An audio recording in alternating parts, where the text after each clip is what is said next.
consequent to the high demands for tertiary education as a result of consistent awareness campaign and the paradigm shift from analog to digital life, as well as other unforeseen circumstances such as the experience of COVID-19 pandemic necessitated the expansion of the scope of learning to incorporate alternative to face-to-face learning process.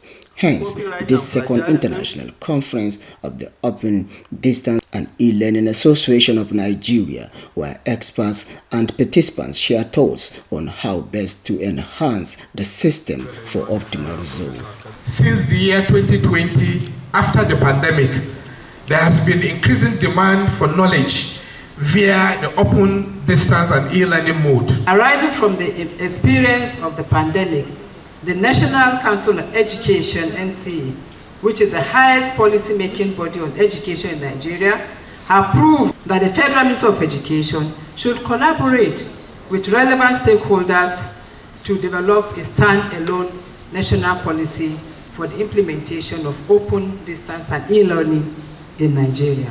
Education all over the world faces challenges which are economic, technological, social, personal, that require flexibility and adaptability.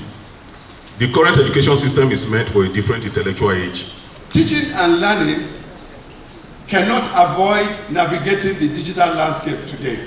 With this elaborate brainstorming, stakeholders express optimism that the open distance and e-learning educational programs will bridge the existing gaps within the Nigerian educational corridor for speedy national development. From Zaria, Suraj Abdullahi, NTA News.